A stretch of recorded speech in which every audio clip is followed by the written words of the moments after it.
옆에 계신 분들하고 한번 인사 나누시죠. 잘 오셨습니다. 한 번 더 인사하겠습니다. 정말 잘 오셨습니다. 또 한 번 인사하죠. 최고로 잘 오셨습니다. 왜요? 한번 물어보죠. 왜요? 교회가 제일 시원합니다. 네, 교회가 제일 시원하고 또 교회가 한편으로는 제일 뜨겁습니다. 우리 교회 안에 있을 때 좀 뜨거울 수 있고 교회 안에 있을 때 하나님 향할 수 있고. 할렐루야. 혼자서는 좀 힘드시죠? 네, 혼자서는 힘들어요. 네, 옆에 계신 분들 마지막 한 번 더 인사하겠습니다. 고맙습니다. 네, 옆에 계셔주셔서 고맙습니다. 하나님 말씀 사도행전 12장입니다. 사도행전 12장 1절에서 17절. 주보에 13장으로 나왔어요. 12장입니다. 12장 1절에서 17절까지. 사도행전 12장 1절에서 17절.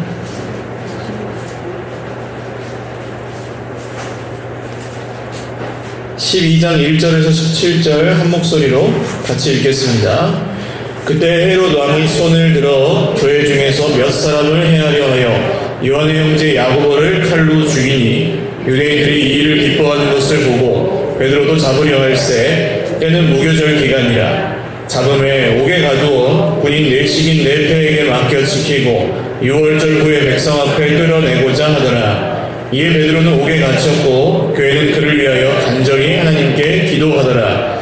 헤롯이 잡아내려고 하는 그 전날 밤에 베드로가 두 군인 틈에서 두 쇠사슬에 매어 누워 자는데 파수꾼들이 문 밖에서 옥을 지키더니 호련히 주의 사자가 나타나매 옥중에 밤새가 빛나며 또 베드로의 옆구리를 쳐 깨워 이르되 급히 일어나라 하니 쇠사슬이 그 손에서 벗어지더라.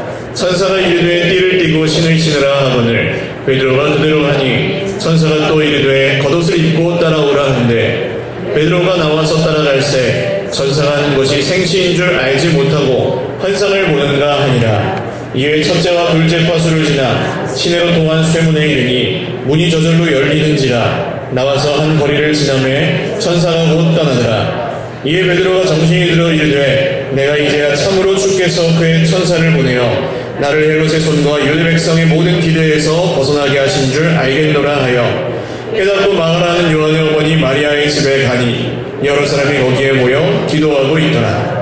베드로가 대문을 두드리는데 로디라는 여자아이가 영접하러 나왔다가 베드로의 음성인 줄 알고 기뻐하여 문을 미처 열지 못하고 달려들어가 말하되 베드로가 대문 밖에 섰더라 하니 그들이 말하되 내가 미쳤다 하나 여자아이는 힘써 말하되 참말이라 하니 그들이 말하되 그러면 그의 천사라 하더라. 베드로가 문 두드리기를 그치지 아니하니 그들이 문을 열어 베드로를 보고 놀라는지라. 베드로가 그들에게 손짓하여 조용하게 하고 주께서 자기를 이끌어 옥에서 나오게 하던 일을 말하고 또 야고보와 형제들에게 이 말을 전하라 하고 떠나 다른 곳으로 가니라. 아멘. 할렐루야. 오늘 기도 들으시는 하나님이라는 제목으로 하나님 말씀 증거하겠습니다. 사도행전 나중에 보시면 그리스 사람들에게 가서 바울이 전도를 하는데요. 그리스 사람들이 섬기는 신 중에는 어떤 신들을 알고 계세요? 제우스 신이 있죠? 뭐 아르테미스, 헤라, 아테나, 뭐 아폴로. 많이 이제 어렸을 때 그리스 로마 신화 같은 거 읽어보신 분들은 아실 겁니다.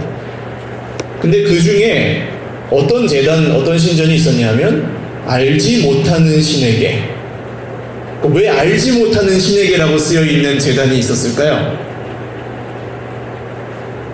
뭐 태양의 신은 아폴로예요. 그래서 태양을 좀 햇빛을 많이 받아야 될 때 아폴로에게 제사 지내요. 뭐 바다의 신은 포세이돈이에요. 항해를 잘 해야 될 때 포세이돈에게 제사 지내요. 뭐 죽음의 신은 뭐 하데스, 지옥의 신이에요. 그러면 죽을 것 같을 때는 하데스에게 제사 지내요. 뭐 이런 식으로 이제 자기들이 아는 신들에게 자기들이 아는 문제들을 이렇게 맡기는 거죠. 그런데 알지 못하는 문제가 또 생겨요. 설명할 수 없는 그런 문제가 인생에 생기잖아요. 그러면 이 사람들이 어떻게 생각했느냐면 우리가 아폴로는 알고 포세이돈은 알고 제우스는 알지만 이 알지 못하는 문제에 대한 신은 모르는구나. 그러니까 알지 못하는 신을 섬기자 해가지고 제단을 만들어 놓은 겁니다. 기타 등등 신. 그런데 이제 그 알지 못하는 신이 사실은 하나님이세요라고 바울이 거기서 말씀을 전하죠. 그러니까 이 사람들이 달게 되는 겁니다. 그 알지 못하는 모든, 설명 안 되는 모든 것들이 사실은 하나님의 섭리구나 하고 믿는 사람들이 있었죠. 왜 이런 말씀을 드리냐 하면 인간은 알지 못하는 것을 두려워합니다. 설명되지 않는 것을 힘들어합니다. 이해할 수 없는 것을 두려워합니다. 내가 모르는 사람 우리는 싫어합니다. 좋아하진 않아요. 아는 사람을 좋아하지. 내가 설명할 수 있는 문제를 좋아하지 설명할 수 없는 문제는 싫어합니다. 내 이해가 가는 사건은 좋아하지만 내 이해를 벗어난 사건은 나를 힘들게 합니다. 사람도 마찬가지죠. 내 마음에 드는 사람이 있고 거기를 벗어난 사람이 있는데 우리는 이 안에 들어온 사람을 좋아하죠. 그리고 그 밖에 있는 것을 싫어하고 두려워하고 무서워합니다. 근데 이제 아까 알지 못하는 신이 누구라고 그랬어요? 예, 그럼 그 밖에 계신 분이 누구예요? 하나님입니다. 우리는 요만큼 정해놓고 그 안에서 살려고 합니다. 그게 내 손에 다 들어와야 마음이 편합니다. 그게 요 안에 있어야 좀 안정이 됩니다. 근데 우리 인생에 보통 우리가 힘들어하는 문제는 어디서 생겨요? 이 안에 들어와 있는데 생기지 않아요. 생각지도 못했던 곳에서 문제가 터지고 그 문제가 우리 인생을 뭐 죽느냐 사냐 이런 데까지 끌고 가기도 해요. 우리는 작은 어떤 사람과의 다툼만으로도 거의 죽음과 같은 고통을 경험하기도 해요. 어떤 사람하고 싸웠는데 다퉜는데 기분이 안 좋았는데 그걸로 인해서 밤잠이 안 오고 밥맛이 없고 그러기도 해요. 과연 이런 한계를 갖고 있는 우리들이 예수님을 어떻게 믿어야 되는가 오늘 그런 얘기를 좀 하려고 합니다. 유대 왕이었던 헤롯이 야고보를 칼로 죽입니다. 그러니까 교회가 지금 성령의 인도하심을 따라서 예루살렘과 온 유대와 사마리아와 땅끝까지 이르러 증인되리라는 말씀대로 이루어지고 있는 상황인데 잘 되기만 하느냐? 아니라는 거예요. 하나님이 하시면 무조건 성공이다. 꽃길만 펼쳐질 것이다. 그렇지는 않다는 겁니다. 되죠? 말씀대로 되는데 그 길 가운데 고통이 없을 거라고 생각하지 말라는 거예요. 그 길 가운데 문제가 없을 거라고 생각하지는 말라는 거예요. 왜 그렇습니까? 하나님의 나라는 이미 임했지만 아직 완성되지 않았기 때문에 우리는 그 중간을 살고 있기 때문에 어쩔 수 없이 이 죄악 세상의 영향을 받아요. 하나님이 그때까지는 기다려 주시지만 뭐 이거 다 막 그냥 정리하시지는 않아요. 아직은. 왜냐하면 남았어요. 그때까지. 어쨌든 그 안에서 우리는 때로는 그런 혼란과 아픔을 겪으면서 살기도 한다는 거죠. 이 야고보는 요한복음이나 계시록을 쓴 요한의 형제입니다. 세베대의 아들이라고 알고 계신 예수님의 제자 중에 한 명이죠. 헤롯은 이 기독교를 정치적인 위협으로 간주했던 것 같습니다. 그래서 유대교인들이 싫어했고 자기 이제 어떤 통치에도 좀 위협을 준다고 생각했는지 야고보를 붙잡아서 죽였어요. 여기 나오는 헤롯은 헤롯 아그리파 1세라고 불리는데 그 기억 안 하셔도 되고요. 예수님이 태어나셨을 때 죽이라고 명령했던 헤롯 대왕의 아들 중에 한 명입니다. 다 헤롯이라고 불러서 헷갈리실 거예요. 나중에 헤롯이 또 나오는데 또 그 아들이고 그래요.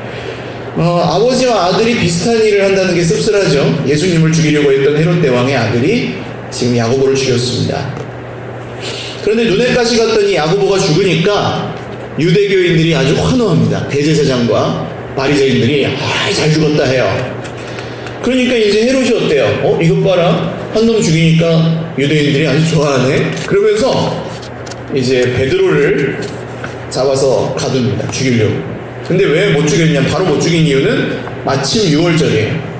6월절에는 사형을 안 해요. 예수님도 그래서 6월절 전에 빨리 해갖고 막 이렇게 처리한 거잖아요. 그래서 이 감옥에 베드로를 가두어 놓습니다. 명절 지나고 나서 죽이려고. 근데 베드로는 이 천사의 구출을 받아서 기적적으로 살아났다는 얘기가 이제 이 오늘 사건의 결론인데, 어떻게 진행됐는지는 조금 이따 더 살피고요. 일단 우리가 이해가 안 가는 게 있죠. 야고보는 죽고 베드로는 살았다는 거. 이해가 안 갑니다. 왜 야고보는 죽어야 되고 베드로는 살아야 되느냐. 이 사건을 통해서 그냥 인간적으로 생각할 때 가장 충격이 됐던 사람은 아마 요한일 겁니다. 요한. 우리 형은 죽었어요. 예수님이 이 본문에 나오지 않지만 요한은 나오지 않죠. 근데 예수님이 어딘가 중요한 곳을 가실 때 데리고 간 세 사람이 누굽니까? 베드로, 야고보, 요한. 요 세 사람이 짝꿍이에요. 근데 그 중에 야고보가 형이 죽었는데 베드로는 살았어요. 헷갈린다고 요한 그럴 때.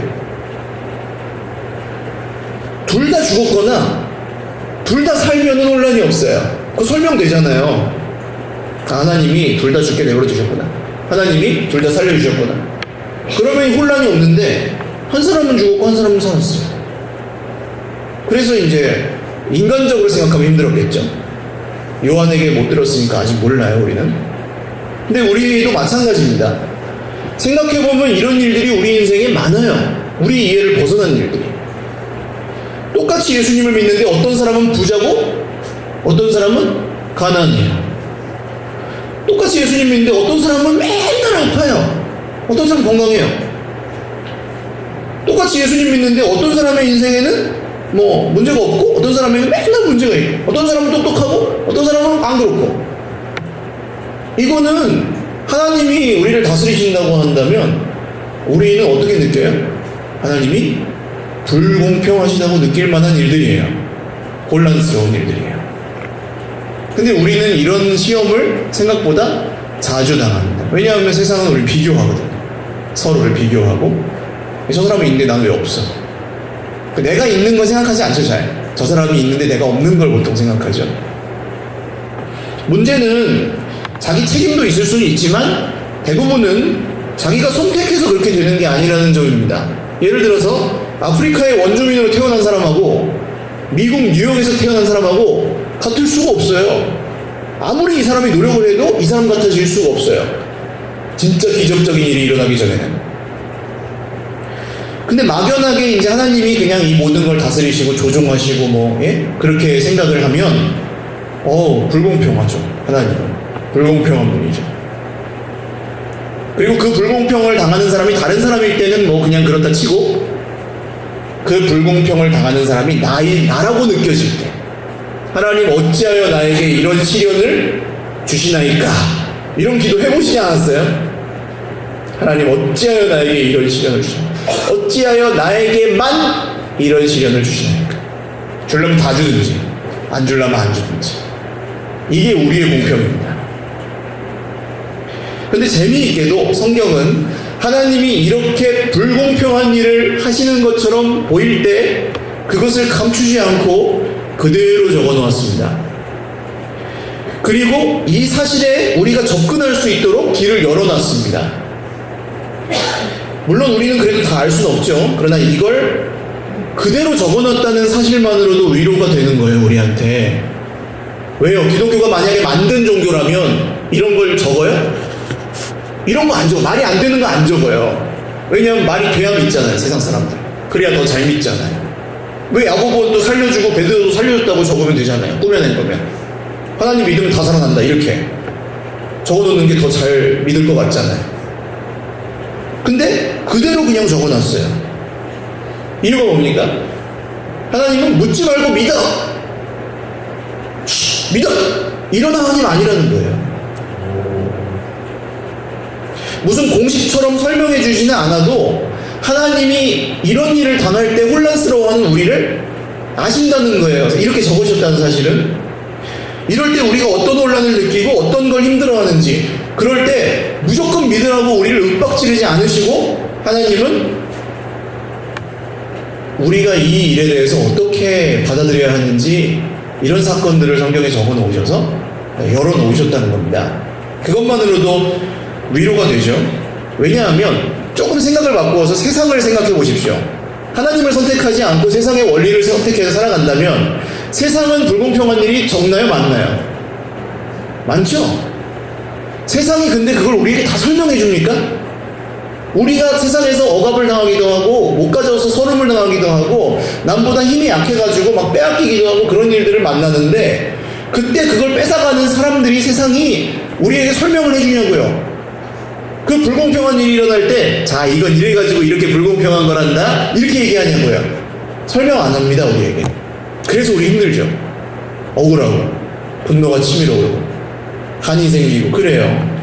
명백하게 하나님이 하신 일이 아닌 사람의 죄 때문에 혹은 사단의 꾀임으로 일어나는 수많은 불공평한 일들에 대해서 세상이 우리에게 모든 답을 주지 않습니다. 설명이 안 되는 게 분명히 있어요. 억울하면 힘을 길러라, 억울하면 노력해라, 억울하면 뭐 남보다 많이 가져라, 억울하면 남보다 높이 올라가라, 이런 식으로 누군가를 지배하고 누군가 위에 올라서고 누군가에게서 빼앗아야 되는 그런 해결책만 제시할 뿐이지 세상은 이런 불공평함에 대해서 설명하지 않습니다. 우리는 그야말로 답 없는 세상과 사람 앞에서 수많은 상처를 안고 살아갑니다. 그러니까 사실 객관적으로 비교해봐도 하나님도 뭐 100% 대답해주지 않으시는 것처럼 느껴질 수 있지만 세상은 더 불공평하다는 거예요.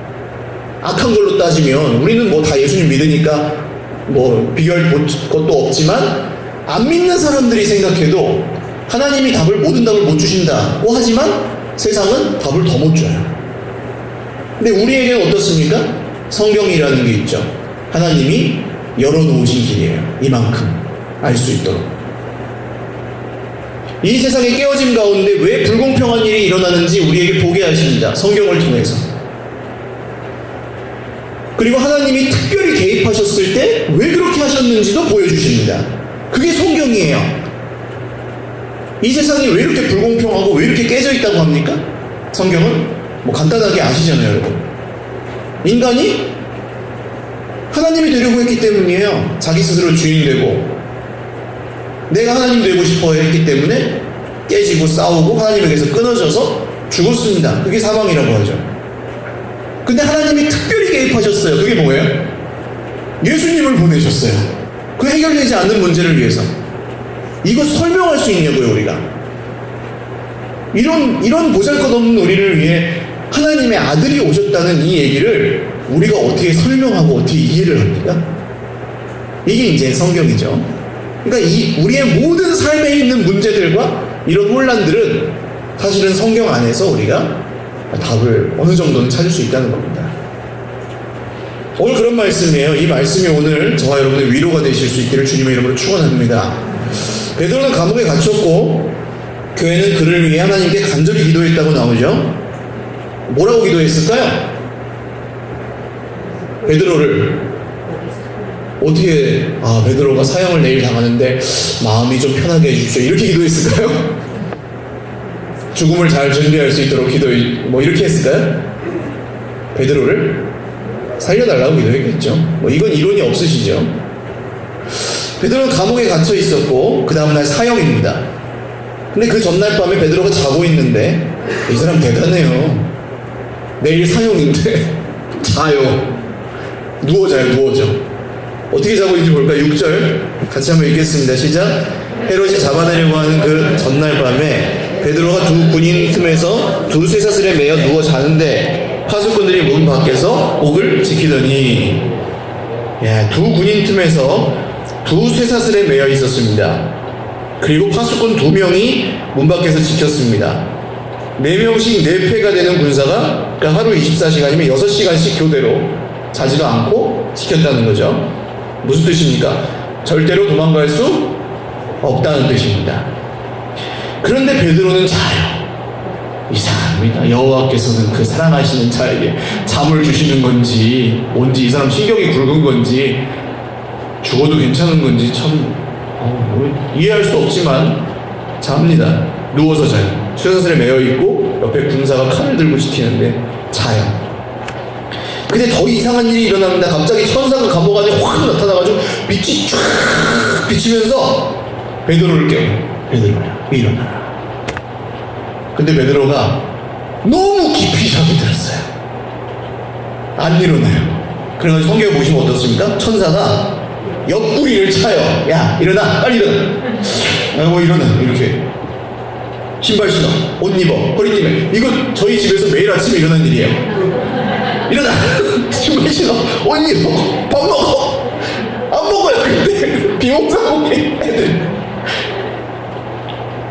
그 베드로는 자다 깨가지고 완전히 비몽사몽이에요. 이게 꿈인지 생신지 하고 막 그냥 하면서 막 이렇게 옆구리나 아파 죽겠고 막 이렇게 하면서 따라왔는데 문이 촉촉촉촉 열리니 그냥 통과해.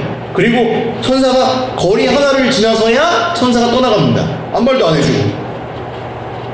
그제서야 이제 밖에 나오니까 정신이 좀 들어가지고 야 이게 꿈인 줄 알았는데 생시네? 그러면서 베드로가 뭐라고 합니까?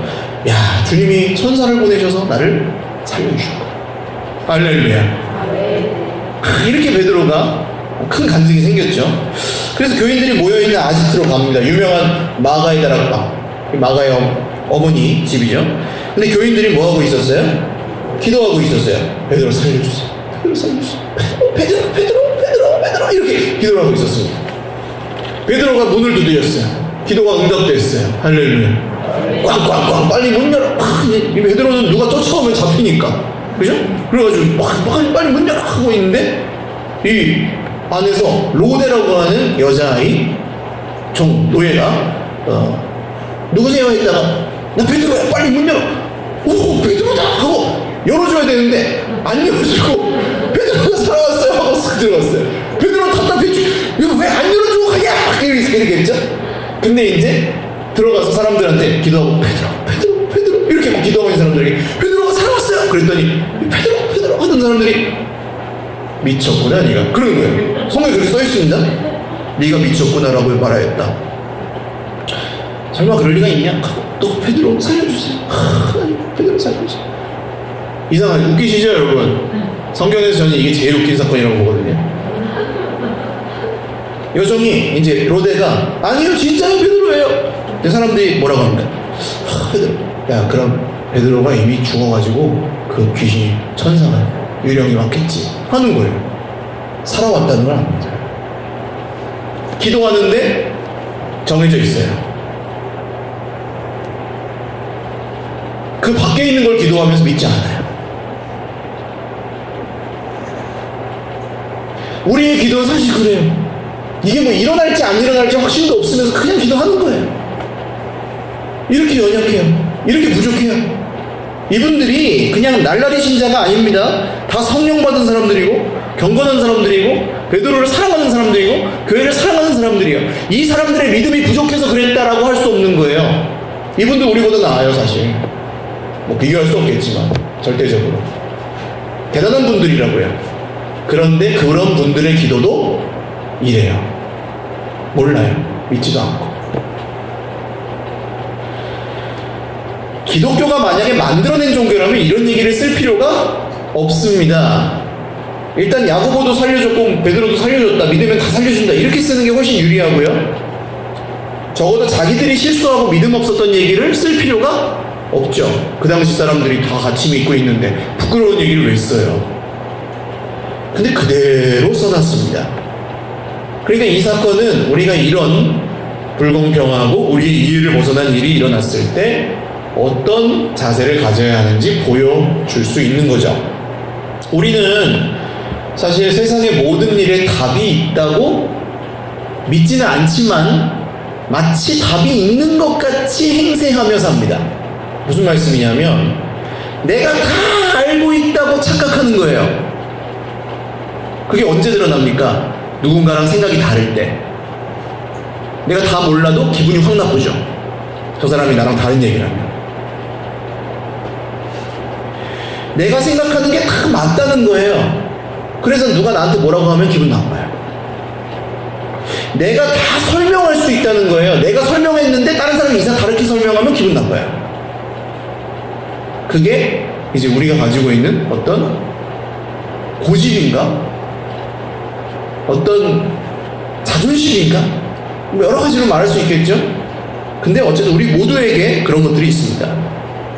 그래서 그건 그래서 그렇게 된 거야. 아유 그렇게 하니까 그렇게 되지. 그거 봐 그러니까 그렇게 되지. 이런 거 말하고 싶어요 우리는. 그 시어머니들이 며느리가 이제 애기 옷을 좀 허술하게 입혔다. 그럼 야 제가 저러니까 콧물을 저렇게 질질 흘리지. 이렇게 말할 수 있어요. 근데 이제 또 막 이렇게 눈사람 같이 입혀갖고 온다. 그럼 야, 그러니까 제가 그렇게 땀을 흘리지. 이럴 수 있어요. 근데 그냥 엄마가 사실은 제일 맞게 입힌 거거든요. 근데 시어머니가 보기엔 그렇잖아요. 그러니까 그렇게 말씀하시는 거예요.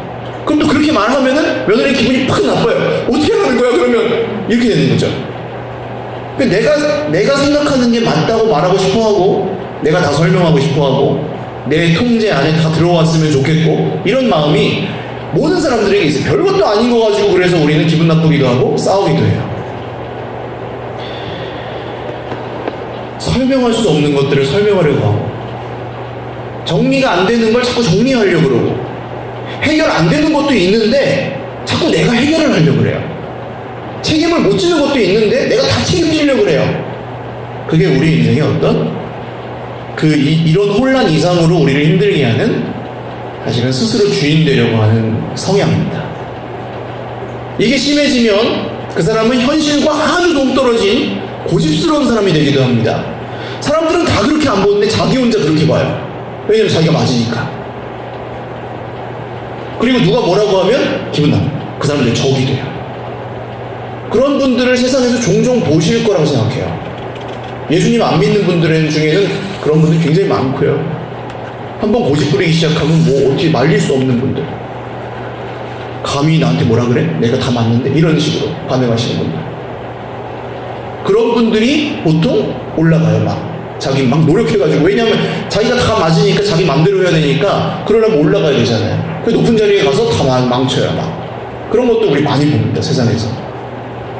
오늘 베드로를 살려달라고 기도했던 훌륭한 신자들이 베드로가 살아서 돌아왔는데 안 믿어요. 자기 생각 밖에 있는 하나님을 믿지 않았기 때문입니다. 우리 생각 밖에서 일하실 수 있습니다. 하나님은. 할렐루야. 우리가 상상하지 못했던 방법으로 하나님 일하실 수 있습니다. 하나님 우리가 기대하지 않았던 방식으로 도우실 수 있습니다. 할렐루야. 그걸 인정하는 게 사실은 내가 주인 된 걸 포기하는 시작이에요. 하나님이 내가 보는 것 말고 내가 이해할 수 있는 밖에서 일하실 수 있다. 내가 보는 게 전부고 하나님도 그 안에서 막 일하시라고 무의식 중에 막 가두는 그런 기도를 하고 있을 수도 있어요. 우리는 하나님 베드로를 살려주세요. 그렇지만 물론 그럴 수 없다는 걸 저희는 알고 있습니다. 왜냐하면 야고보도 죽었으니까. 그러니까 그래도 어쨌든 베드로를 좀 살려주세요. 이런 식으로 기도하는 거죠. 말은 그렇게 안 했겠지만 공식을 정해놓고 하나님을 거기다 껴맞추는 거예요. 하나님을 자동 판매기로 만들고 싶어요. 하나님 이렇게 하면 이런 걸 주더라. 너도 해봐. 이런 식으로. 이게 뭡니까? 성경이 말하는 죄입니다. 이게. 하나님을 내 밑에 두려고 하는 거죠. 내 기준과 생각의 틀에다가 하나님을 끌어다 붙이고 내가 생각하는 게 다 맞다고 하나님 자리에 앉는 거예요. 여러분, 우리 인생은 오늘 말씀을 봐도 그렇고 우리 경험으로 봐도 그렇고 다 설명할 수 없습니다. 그래 내 눈에 보이는 게 사실이라고 믿어가지고 막 우리는 그걸 막 열변을 토해도 사실은 그게 그 당사자들이 말할 땐 볼 때는 우습지도 않을 수도 있어요. 나는 이게 맞다고 생각해서 막 했지만 사실은 전혀 사실이 아닐 수 있어요. 보이는 걸 말했을 뿐이지. 그러니까 함부로 말할 수 없죠. 우리가 만약에 인생에 대해서 다 아는 척하는 사람이 있으면 절대로 그 사람을 믿지 마십시오. 본받지도 마십시오. 만약에 하나님의 뜻을 다 안다고 하는 사람이 있으면 그 사람을 멀리 하십시오. 막 그걸 가지고 막 가르치려고 하면은 그 사람 멀리 하세요. 자기가 정말 알 수 있습니까? 우리가 다 어떻게 설명할 수 있습니까? 우리가 다 이 세상의 모든 일들을 어떻게 정의 내릴 수 있습니까? 만약에 설명하고 정의를 내릴 수 있다 해도 그건 누가 보는 설명이고 누가 내린 정의예요? 내가 한 거잖아요. 내가. 하나님 보신 게 아니에요. 우리는 설명병에 걸려있는 경우가 많아요. 설명이 안 되면 답답해하고 설명이 안 되는 상황을 만나면 기도가 안 나와요. 설명이 안 되는 문제를 만나면 믿음을 잃어버려요. 설명이 안 통하는 사람을 만나면 미워하고 싸워요. 설명병, 설명의 우상입니다. 이게 이해의 우상. 내 생각을 벗어난 것을 인정 못하는. 아까 야고보는 죽었는데 베드로는 왜 살려주냐, 이게 이제 불공평하다고 제가 표현을 했었는데, 불공평한 것처럼 보인다고. 그것도 사실이 아닙니다. 다시 생각해 볼까요? 자, 그러면 야고보가 죽었으니까 베드로도 죽어야 공평한 겁니까? 아니죠. 이게 불공평이 아닌 거예요. 그러니까 예수를 믿어서 부자가 된 사람이 있는데 내가 예수 믿어서 부자가 안 되면 불공평한 거예요? 아닙니다. 그렇게 따지면 예수님을 믿는데도 가난한 사람이 있어요. 그럼 나도 예수님 믿으니까 가난해져야 돼요. 이게 공평이죠. 그렇게 따지면 기준이 결국 나한테 유리한 쪽으로 오는 거예요. 우리의 공평은 기준이 불명확합니다. 내 기준에서만 공평이지 하나님의 기준은 전혀 다를 수 있습니다. 세상은 이런 문제에 대해서 절대 답을 주지 않고 우리가 그냥 계속 혼란에 빠져있게 만들어서 하나님에게서 멀어지게 합니다. 이런 혼란에 빠지면 시험 들잖아요. 우리는 그리고 예배 못 드려요. 하나님이 불공평하다 그러면서 막 미워하고 하나님을 가해자 취급하고 그래요. 혹은 다 자기 책임이라 그래요. 내가 설명 못하고 내가 통제 못하고 내가 뭐 그래서 그렇게 됐다 이런 식으로 설명하고 싶으니까. 하나님이 그럴 때 우리에게 뭐라고 하실까요? 하나님은 그럴 때 우리에게 뭘 원하실까요? 하나님은 사실 답을 주십니다. 할렐루야. 응답하십니다. 진짜로 하나님 어떤 사람에게요? 네, 믿는 사람. 하나님이 어디서 일하세요? 내 생각 밖에서 일하실 수 있다는 걸 믿는 사람. 그 틀이 그 막 견고한 기준이 주 예수님의 이름으로 깨어지는 은혜가 있으시기를 주님의 이름으로 축원합니다. 상상을 초월하는 하나님 만나셔야죠.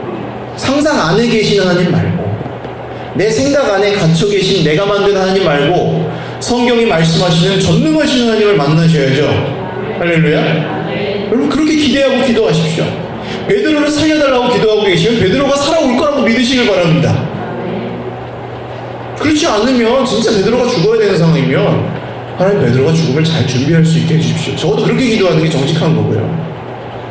살려달라고 기도하고 있다면 끝까지 믿어야죠. 우린 다 모르지만 오늘 이 기도가 하나님이 들으셨다, 기도에 어떤 믿음이 있어서 겨자씨만한 믿음이라도 있어서 의미가 있게 하나님 들으셨다면 누구 때문일까요? 네, 이 집에서 단 한 사람, 베드로가 살아왔다고 문을 두드릴 때 그 목소리만 듣고도 베드로인 줄 알고 믿었던 사람이 있습니다. 누굽니까? 네, 로데. 그 당시에 유대인 여자면 공식 문서에 이름이 나오지 않습니다. 여성들의 이름 거의 안 나와요. 복음서나 이 서신서에 여성들의 이름이 나오는 건 아주 특이한 겁니다. 그리고 노예면 더 마찬가지. 노예는 이름 안 불러요. 노예 이름이 어디 있어요? 그냥 어이, 뭐 쇠도라 뭐 이런 거죠. 마당쇠야 이런 거죠. 어린아이도 마찬가지입니다. 사람으로 안 쳐요. 예수님한테 어린아이들 데리고 오니까 애들은 가 그러잖아요. 제자들이. 그 훌륭한 제자들이 애들은 가 그러잖아요. 사람을 안 치니까. 우린 어른 만나야 돼 그런 거죠. 그러니까 노예, 여자, 어린아이예요.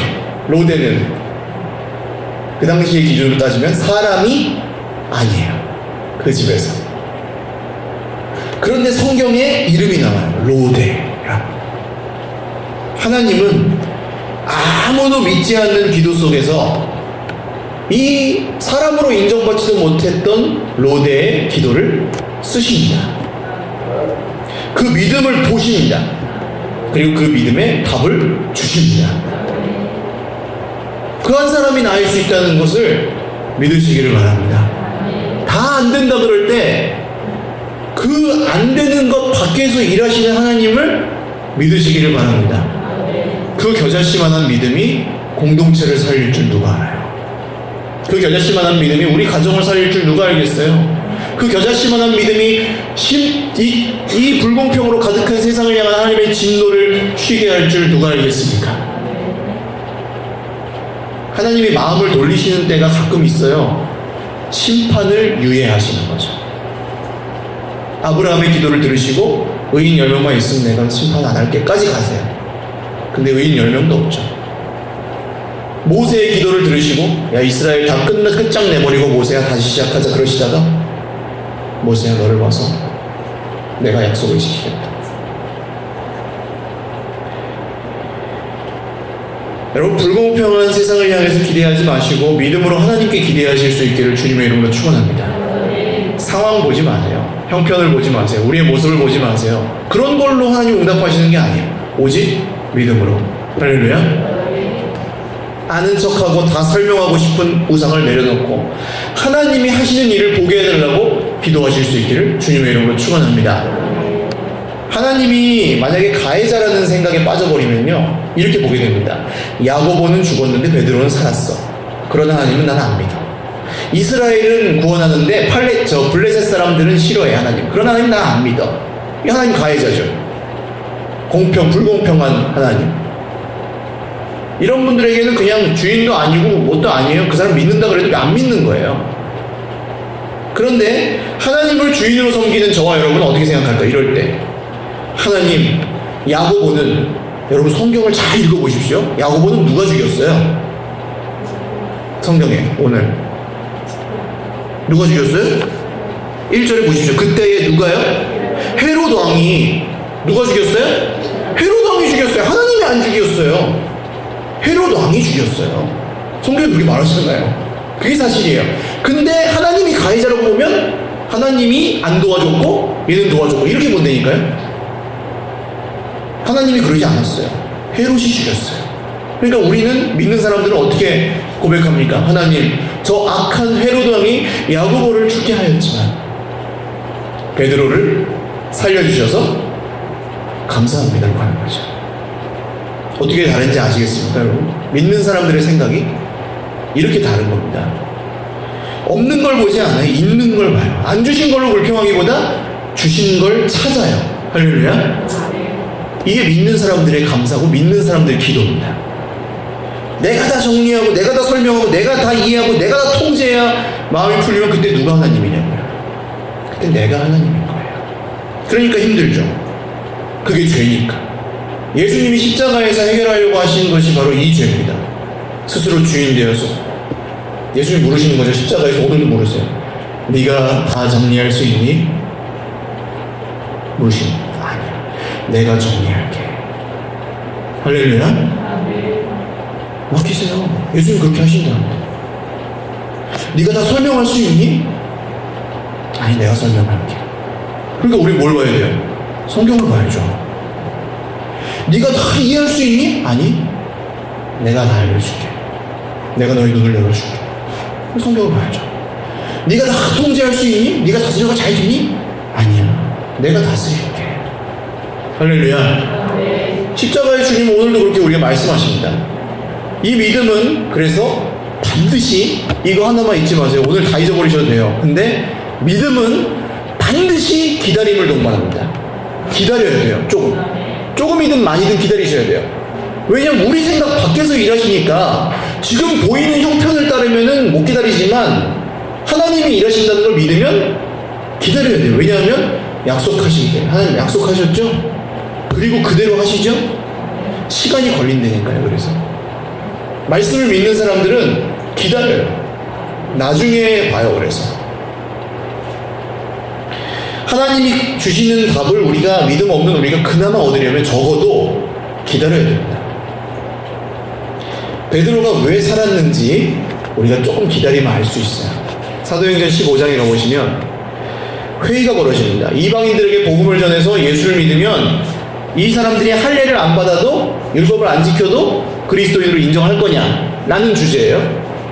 근데 이 회의에서 만약에 아니야, 할례 받아야 돼, 유대인 율법 다 지켜야 돼, 그런 결론이 나면 어떻게 돼요? 이방의 복음이 전해져야 안 전해져요? 안 전해지겠죠. 딱 막히는 거예요. 근데 거기서 막 갑론을박이 벌어지는데 거기서 아직 바울은 발언권이 그렇게 세지 않아요. 갑론을박이 막 벌어지는데 그때 베드로가 의장하고 일어나서 한마디 합니다. 고넬료의 집에서 있었던. 베드로는 아마 그때 말하면서 하나님이 자기를 왜 감옥에서 살려주셨는지 깨달았겠죠. 아, 이때를 위함이었구나. 더 큰 하나님의 계획을 위해 하나님은 이런 특별한 역사를 이루셨던 거죠. 이게 어떻게 안다고요?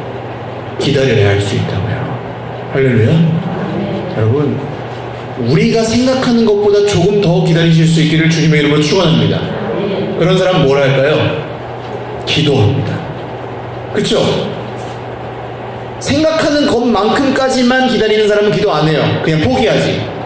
그 다음부터 기도 안 해요. 그러나 내가 생각하는 것보다 조금 더 기다리기로 하는 사람, 믿는 사람은 뭐예요? 기도합니다. 계속해서.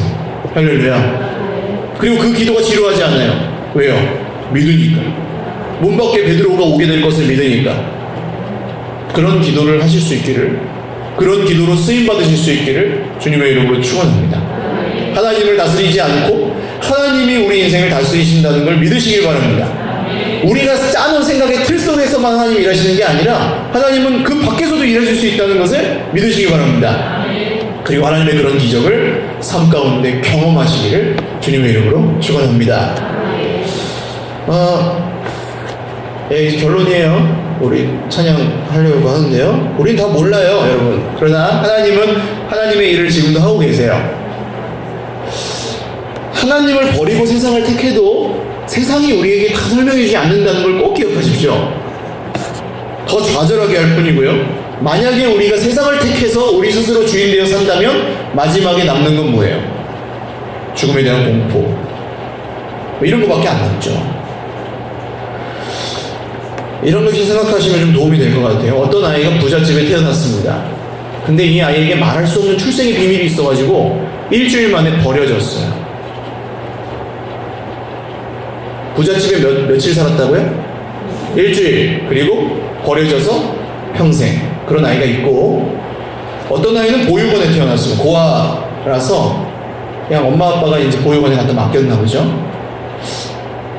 그래서 보육원에 태어나가지고 일주일 동안 살다가 아주 훌륭하고 좋은 부모에게 입양되었습니다.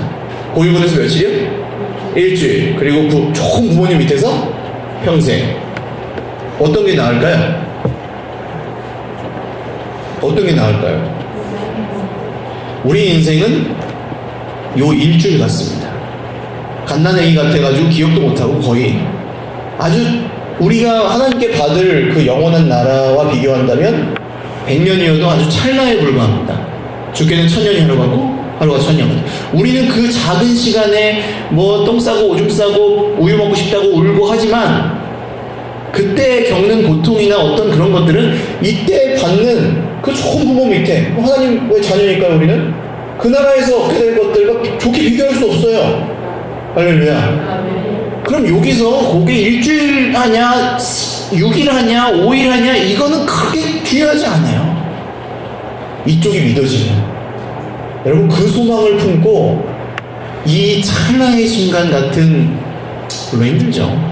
그러니까 우리가 막 하고 갓난아기 오는 것처럼 오는 건데 그 시간을 이때를 기대하며 잘 견디시고 믿음으로 이 좋은 부모님 밑에 입양되는 것 우리 벌써 입양됐잖아요. 입양돼가지고 갈 날만 기다리고 있는 사람들 아니에요? 지금도 사랑을 받고 있고 그 부모가 사랑하니까 입양했지 결정했지 그렇죠?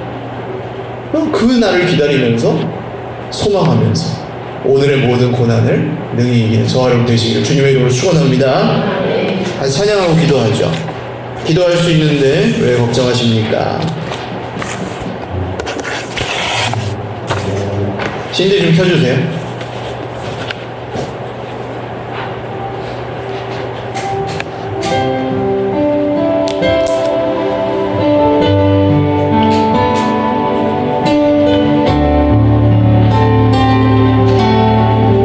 기도할 수 있는데 기도할 수 있는데 왜 걱정하십니까?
기도하지만 우리는 염려를 해요. 기도하지만 우리는 걱정을 해요. 기도하면서도 혼란을 갖고 있어요. 안 그런 사람은 없습니다. 오늘 말씀이 우리 그렇게 얘기하죠. 뭘 모르는 사람이나 믿지.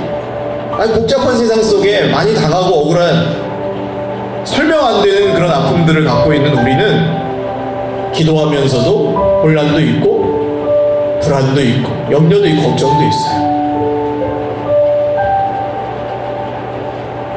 그러나 어떤 면에서는 우리가 믿어요. 주님이 보여주실 때는 믿어요. 우리가 이렇게 믿음이 없다가도 베드로가 문 앞에 서 있으면 믿을 수밖에 없잖아요. 하나님이 하셨는데. 여러분, 우리의 믿음은 그 정도입니다. 다른 사람보다 대단한 믿음 가지는 그게 우리의 목표가 아니에요. 다 똑같아요, 사실 거의. 다 갓난애기들인데요, 뭐.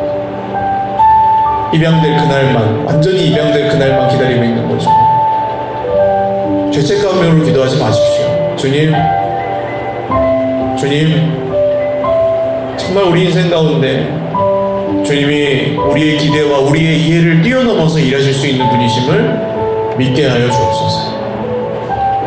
우리의 연약함을 긍휼히 여기시고 오늘도 기도할 수 있도록 우리를 도와주시옵소서. 오늘 겸손한 마음으로 주님 앞에 나가 기도하겠습니다. 주님 한 번으로 기도하겠습니다. 주여, 하나님 아버지, 우리의 믿음 없음을, 저의 믿음 없음을 긍휼히 여겨 주십시오. 기도하면서도 염려하고 기도하면서도 걱정하며 기도하면서도 믿지 않는 그런 혼란과 어려움 속에 있을 때 저를 긍휼히 여겨 주십시오. 저의 생각 밖에서 일하실 수 있는 하나님을 인정합니다. 저의 기준 밖에서 일하시는 주님을 신뢰합니다. 제가 생각하는 것보다 더 놀랍게 이루실 수 있는 주님을 기대합니다. 오늘 이 밤에 오늘 사랑하신 주의 백성들에게 이 말씀이 위로가 되게 하여 주시옵소서. 우리가 어떤 사람보다 더 믿음 좋은 사람이 되려고 비교하고 서로를 판단하는 것이 아니라 그저 나에게 보여주시는 하나님, 나에게 말씀하시는 하나님, 나와 함께 하시는 하나님, 나에게 약속을 지키시는 하나님을 믿게 하여 주시옵소서. 나보다 더 대단한 사람도 십자가에서 구원하셨고 나도 십자가에서 구원해 주셨습니다. 그런 주님을 우리는 믿습니다.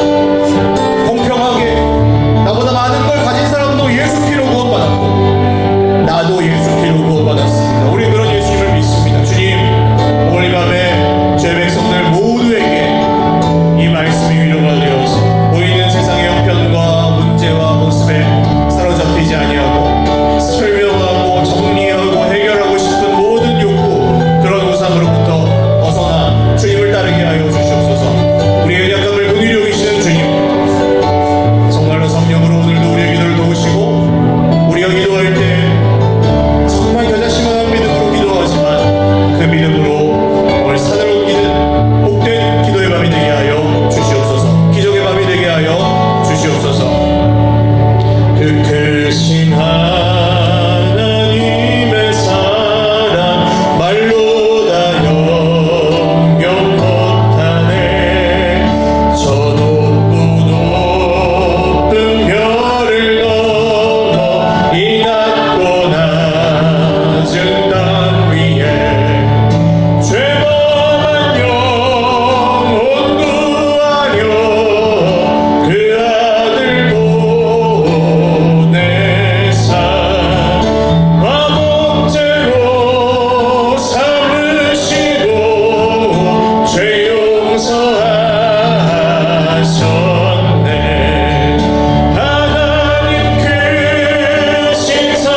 그러실까요? 할 말이 없어가지고 그러실까요?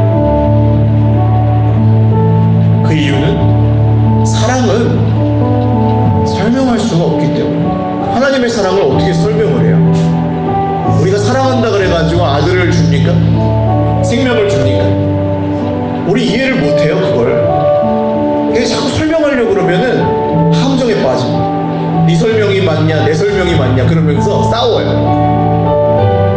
그렇게 싸울 때 우리는 하나님도 개입 못해요. 말씀이 어떻게 얘기하든 상관없어요. 내가 맞아야지. 그게 신학자들의 논쟁이에요, 여러분. 설명하려고 그래요. 하나님을 설명하려고. 하나님을 우리가 어떻게 설명합니까? 하나님의 사랑을 우리가 어떻게 설명할 수 있습니까? 주님이 십자가에서 괜히 침묵하신 게 아니에요. 사랑은, 특별히 하나님의 사랑은 설명할 수 없습니다. 우리는 그 설명할 수 없는 사랑 앞에 사실은 그게 느껴지지 않아가지고 혼란하고 때로는 불공평하다고 생각하기도 하지만 어느 순간 베드로가 문 앞에 서 있을 때가 있습니다. 우리 인생에. 우리가 믿음으로 포기하지 않고 이렇게 부족하지만 기도한 그 일이 신기하게 우리 앞에 일어나 있을 때가 있어요. 여러분, 그날을 소망하십시오. 그것을 기대하십시오. 오랫동안 품고 기도하고 하나님 마음 주셔서 기도했는데도 아직 이루어지지 않아 실망하고 계시는 것들 오늘 이 밤에 구하십시오. 하나님, 제가 포기하지 않고 권했습니다. 우리가 선을 행하되 포기하지 않아요. 낙심하지 않아요. 때가 이름에 거두리라. 주님, 때가 이름에 거두게 하여 주옵소서. 말씀대로 우리에게 응답하여 주시옵소서. 우리 생각보다 더 놀랍게 우리에게 채워 주시옵소서. 개인적인 기도의 제목들 한 5분 정도 간절히 주님 앞에 기도하겠습니다. 주님 앞에 부르고 기도하겠습니다. 주여, 하나님 아버지, 오늘 주의 백성들이 간절히 구하고 구하는 살아계신 주님의 이름을 부르며 살아계신 하나님의 능하신 손을 믿으며 간절히 기도하고 구하는 개인적인 기도의 제목들이 있습니다. 하나님이 들어주시지 않는 것 같아서 기도하기를 포기한 것들이 있습니다. 하나님께서 내 마음 골라주시는 것 같아서 실망하고 마음 아파하는 것들도 있습니다. 오늘 이 밤에 그 모든 오해들이 주 예수님의 사랑으로 사랑 앞에 녹아지게 하시고 주님의 십자가에서 이루신 놀라운 구원을, 그 구원의 감격을 따라 하나님 앞에 간절히 하나님 기도할 때 하나님, 우리의 기도가 하나님 뜻에 합당하지 않다면 새로운 기도 제목을 성령 안에서 허락하여 주시옵소서. 하나님, 우리가 계속해서 기도해야 한다면 끝까지 기도할 수 있는, 포기하지 않고 기도할 수 있는 믿음을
기도하기를 포기하고 기다리지 못하였던 그런 어려움이 있으셨다면 오늘 가슴에 한번 손을 얹으시기 바랍니다. 우리 하나님 앞에서 하나님, 내가 이걸 포기하지 않고 기도하겠습니다. 우리는 어떻게 될지 마지막은 알지 못하지만, 설명하지 못하지만, 우리가 해결하지 못하지만 주님이 하실 것을 믿고 우리 눈에 보이는 형편에 매여 있지 않고 우리의 느낌에 매여 있지 않고 끝까지 포기하지 않고 믿고 기도하겠습니다. 제가 한번 기도하겠습니다. 주님, 이 떨리는 손으로 가슴에 손을 얹기가 참 어렵습니다. 우리는 사실 형편에 많이 휘둘리고 우리의 모습에도 많이 좌우되고 죄악 세상 가운데 우리도 너무 연약한 것 같아 스스로 실망하고 죄책감을 느낄 때도 많은 그런 연약한 존재들입니다. 그런데 이 겨자씨만한 작은 믿음으로 오늘 포기하지 않고 주님 앞에 기도할 것을 결단하며 가슴에 손을 얹고 기도하오니 우리 인생 가운데 우리가 아직 답을 찾지 못한 것들, 우리가 우리 인생 가운데 고통하지만 아직 속 시원하게 해결되지 못하는 것들, 우리가 이해하지 못하는 우리 인생의 고통과 슬픔들, 육체의 질병과 우리가 원치 않는 마음의 병들, 우리가 원하지 않았으나 가지게 된 가난의 문제, 우리가 원하지 않았으나 가지게 된 가정의 문제, 우리가 어찌 노력해도 잘 바뀌지 않는 것 같은 내 곁의 사람들과 형편들, 이 모든 것을 우리의 실망을 뛰어넘어 우리의 낙심을 뛰어넘어 말씀대로 이루실 주님을 기대합니다. 주님께 맡겨드립니다. 주님, 우리가 생각하고 참을 수 있는 그것보다 조금 더 기다리고 조금 더 기도하기를 결단하오니 우리의 기도를 도와주시고 우리가 선을 행하되 포기하지 아니하며 때가 이름에 거두게 하여 주시옵소서. 감사하고 이루실 주님 기대하오며 예수님의 이름으로 기도 올리옵나이다. 아멘.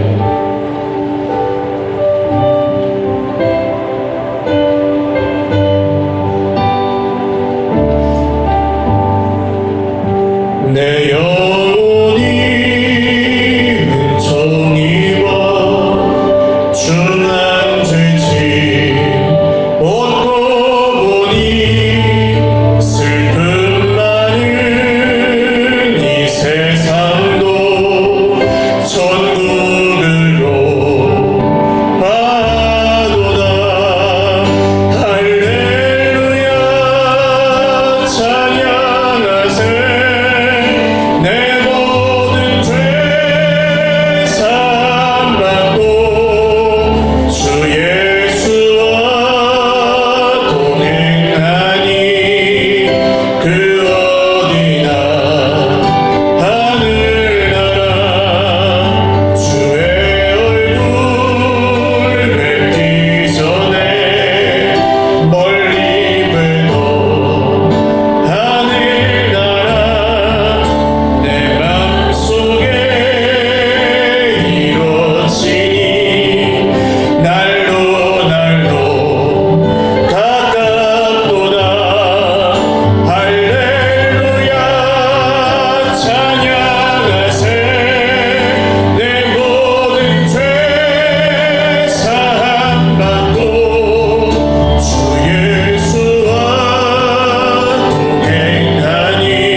진정한 믿음은 기다림을 필요로 한다 그랬습니다. 기다리시는 것들이 많죠. 하나님 언제입니까 하면서 교회를 향해서 그런 마음도 가지시고 있을 수 있고, 가정을 향해서 변하지 않는 내 곁에 사랑하는 사람들, 배우자, 가족들 위해서 향해서 그런 생각하실 수도 있고, 오랜 시간 고통하고 답을 얻지 못하는 혼란스러운 그런 고통의 문제도 있으실 수 있습니다. 그런데 우리가 그렇게 힘들게 가지만 모세가 홍해를 건널 때 이스라엘 백성들 중에는 찬양 부르면서 할렐루야 하면서 건너간 사람도 있고요. 저 물이 언제 쏟아질까? 나한테 쏟아지지 않을까? 하고 불안해하면서 건너간 사람도 분명히 있었겠죠. 근데 중요한 사실은 뭡니까? 일단 무서워하든 찬송 부르며 가든 따라간 사람들은 다 건너갔다는 거죠. 우리는 어떤 사람들입니까? 후자 쪽에 가깝지만 그래도 건너간다는 거예요. 주님의 위로입니다. 여러분, 답을 얻지 못하는 세상 같지만 우리가 따라가다 보면 잘 애를 쓰며 진심으로 따라가다 보면 생각보다 그렇게 느리지도 않습니다. 하나님의 일이. 우리 교회는 제가 처음 담임목사 부임할 때만 해도 예배 때 모이는 인원이 한 100명 정도 많아야 그랬던 것 같아요. 지난주일에 우리 함께 예배했던 분들이 150명입니다. 우리가 뭘 해서 하나님이 그렇게 하시는 게 아니고요.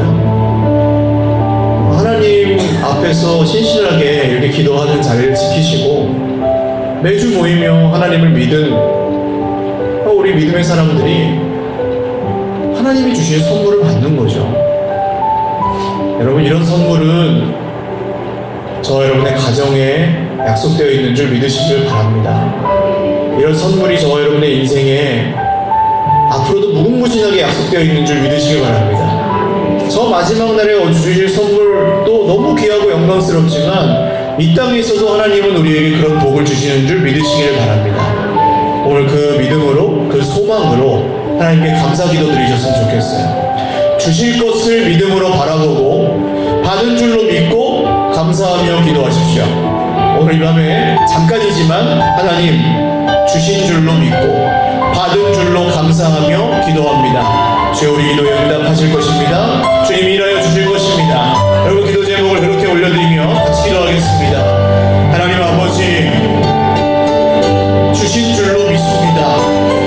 이미 받은 줄로 믿습니다. 우리가 생각하는 것보다 더 크고 놀라운 은혜를 우리는 받았습니다. 우리가 기대하는 것보다 더 큰 사랑을 받았습니다.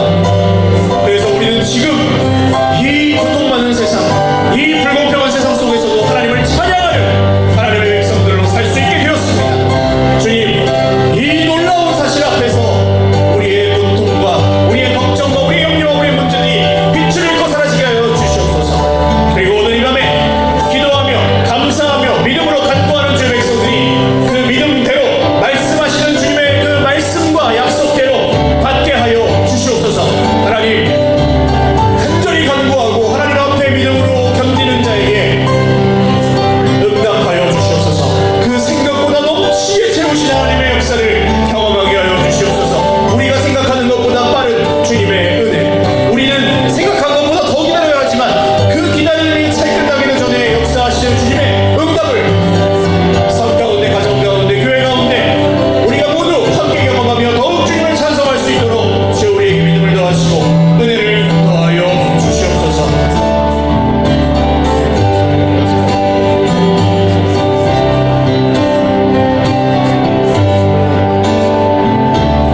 어떻게 확신할 수 있습니까?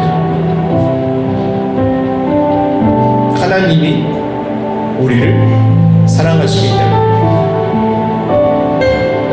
아들의 생명을 주신 분이 우리가 인생에서 고통하는 이 작은 문제들 그냥 내버려 두시겠습니까? 그 문제 가운데 우리 인생이 영원히 광야만 지나가 끝나겠습니까? 절대 그럴 수 없습니다. 아들을 주셨는데요, 우리에게.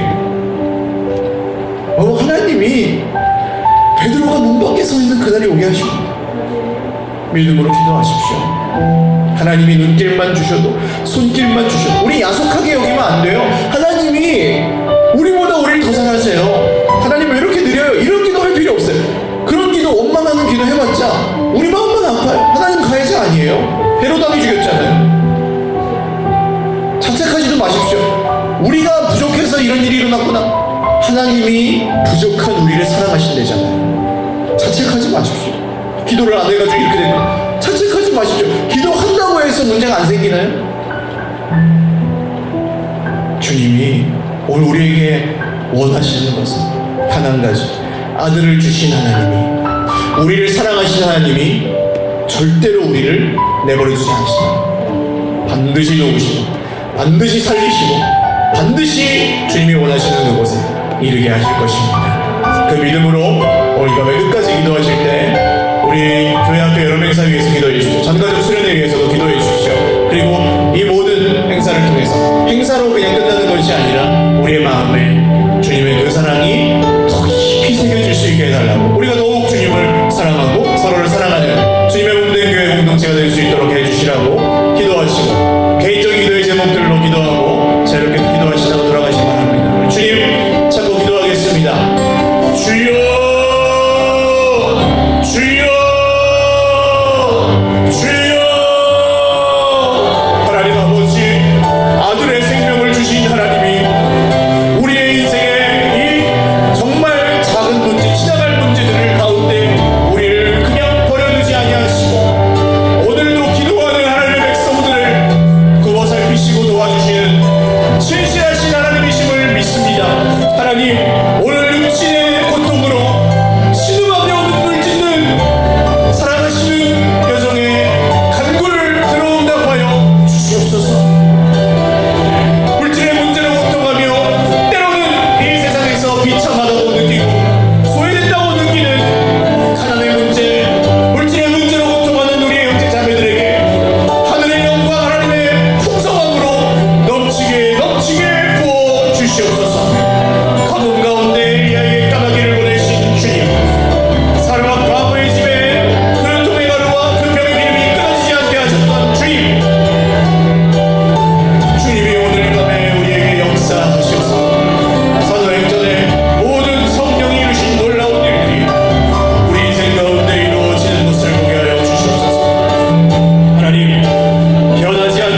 지켜보아여 주시옵소서.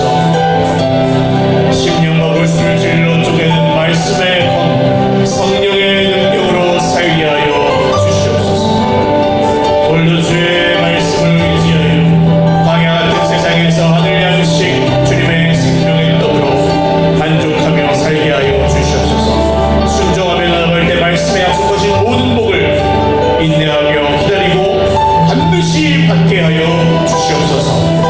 이러실 주님 기대합니다. 가정들 가운데 자녀 손들을